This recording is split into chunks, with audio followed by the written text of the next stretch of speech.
अपने भक्तों को उनके कर्म सीमांकित नहीं करता और ना ही अपने भक्तों में कोई अंतर करता। जब तक इस संसार में कोई भी जीव व्यथित है, समझ लो कि मैं व्यथित हूं। जब तक संसार में अन्याय और भेदभाव है,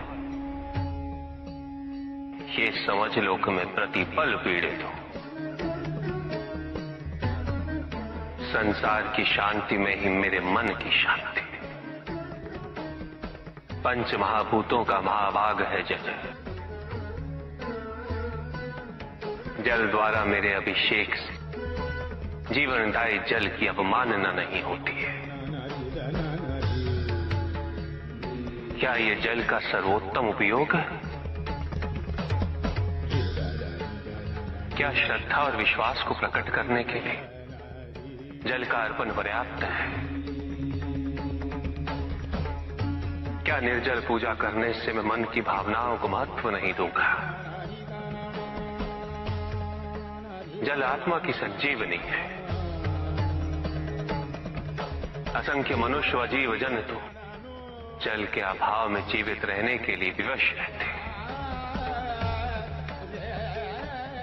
न जाने कितने व्यक्ति जल की एक बूंद के लिए तिरछित रहते हैं। ऐसे में जब नदी की भांति जल मुझ पर अर्पित किया जाए, मुझे पीड़ा होती है। जल शरीर का संचालक है। यदि मेरे भक्त इसे जीवन सुरक्षा हेतु अर्पित करेंगे, मैं तब भी मदद हो उठूंगा। बेलपत्र मुझे अति प्रिय है। ये मेरा संताप हरते हैं।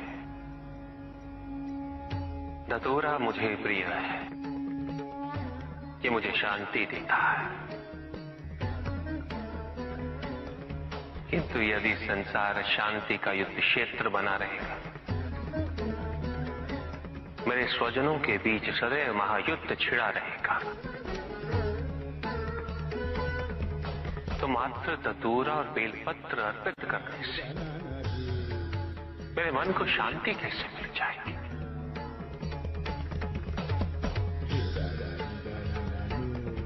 मेरी पूजा संपन्न कैसे हो जाएगी?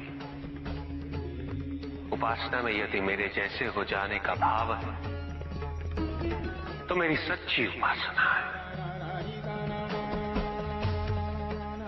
यदि उपासना का भाव मेरे लोग और मेरे समीप आने की कामना है, तो सच्ची पूजा और भावना है। तुम मन में स्मरण करो, मैं सुनता हूं। तुम मन में मुझे पुकारो, मैं आता हूं। मुझे कुछ नहीं चाहिए। यदि तुम मन को शिवमय बनाते हो, तो वही मेरा शांति से परिपूर्ण कैलाश है। वही मेरी सुंदर काशी है। वही मेरी उज्जैनी है। कौन सी विधि, कैसी विधि? अपने आप से पूछो कि पूजा का अर्थ क्या है। पूजा तो केवल एक माध्यम है मुझ तक पहुंचने का, मुझसे जुड़ने का, मुझसे एक होने का। किंतु जो मुझे ही विभाजित कर दे, वो मुझसे एक कैसे हो सकता है? कैसे जुड़ सकता है मुझसे? जो अपनी भक्ति के मार्ग को औरों के मार्ग से श्रेष्ठ समझे, उसकी पूजा में सदैव अहंकार विद्यमान होगा। पूजा करने के लिए श्रेष्ठता का नहीं, समानता का भाव आवश्यक है। समानता केवल उनमें ही आ सकती है जिनका मन अपने आराध्य के प्रति समर्पित है। क्या पूजा साधनों पर आश्रित है, सामग्री पर आश्रित है, विधि पे आश्रित है, या भक्त के भाव पर, उनके विचारों पर? यदि पूजा करते समय व्यक्ति को यह स्मरण रहे कि वो कितनी श्रद्धा, कितने समर्पण और कितनी भव्यता से पूजा कर रहा है, तो वो पूजा नहीं। जिस व्यक्ति के मन में ये विचार हो कि उसके पास पूजा के पर्याप्त साधन नहीं, तो पूजा उसकी भी सच्ची नहीं होती। पूजा तो केवल वही सच्ची है जब भक्त के मन में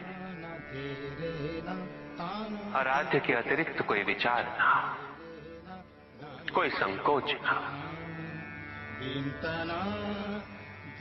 भक्त को यह अनुभूति हो कि वो अपने आराध्य से पृथक नहीं, उसके आराध्य उससे पृथक नहीं। और जो भक्त ऐसा सोचेगा वो भक्ति के अन्य मार्गों का भी सम्मान करेगा। स्मरण रहे, मुझे पाने के लिए किसी और व्यक्ति को माध्यम बनाने की आवश्यकता नहीं, क्योंकि भक्त मुझे अपने मन की पवित्रता से प्राप्त कर सकता है।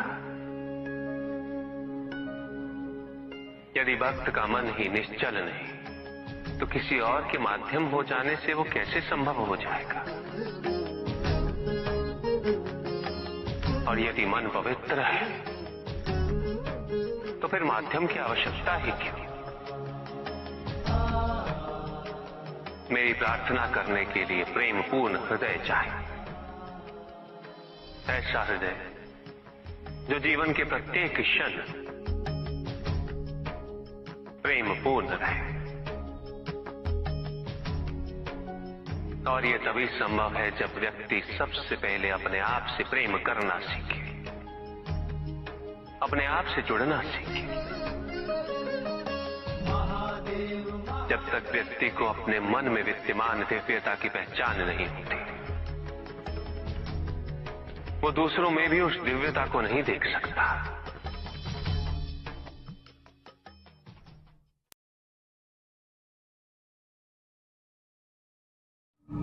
सभी के उद्धार के लिए मैं आपसे निवेदन करता हूं कि भक्ति का उचित मार्ग बताए हमें, ताकि मेरी भांति दूसरा कोई भूल ना करे। भक्ति मुक्ति का आधार है,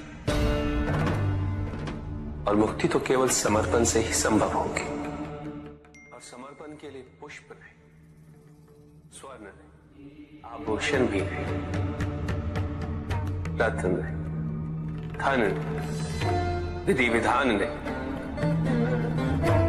केवल अपने मन को अर्पित करना अनिवार्य है। जानना चाहते हो कि वो कौन से पुष्प हैं जो मुझे अत्यंत प्रिय हैं? इंद्रियों का नियंत्रण,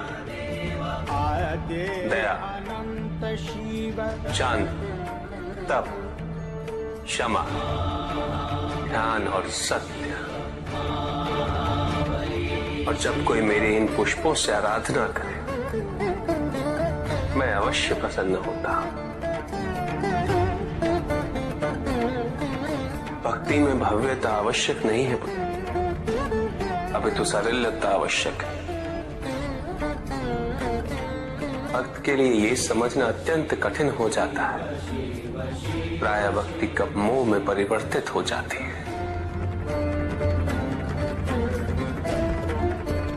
और ऐसे में पथ भ्रमित होना अनिवार्य है।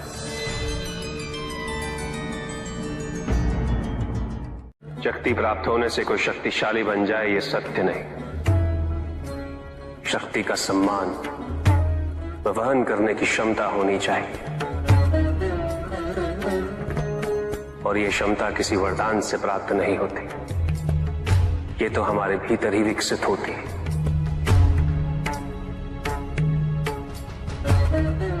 हमारे विचारों से, संस्कार से। तो प्रभु, जो आपकी तपस्या कर आपको प्रसन्न कर लेता है, उसके विचार व कर्म शुद्ध ही होंगे ना।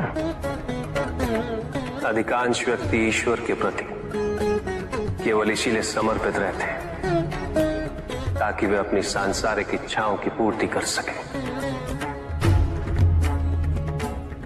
उनके विचारों की शुद्धता, उनकी तपस्या केवल भौतिकवाद का माध्यम बन के रह जाती है, उसके परित्याग का नहीं।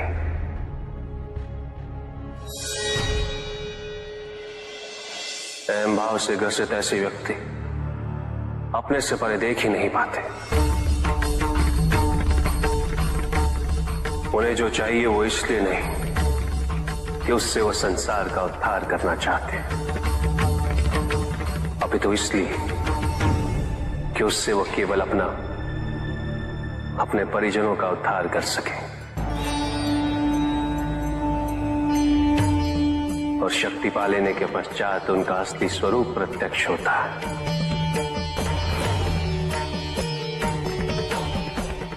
ऐसे व्यक्ति इस भ्रम को पोषित करने लगते हैं कि वही धर्म है, वही नियम है, और उनकी यही सोच उन्हें दायित्वविहीन बना देती है और वो अपनी शक्तियों को अत्याचार व शोषण का माध्यम बना लेते हैं।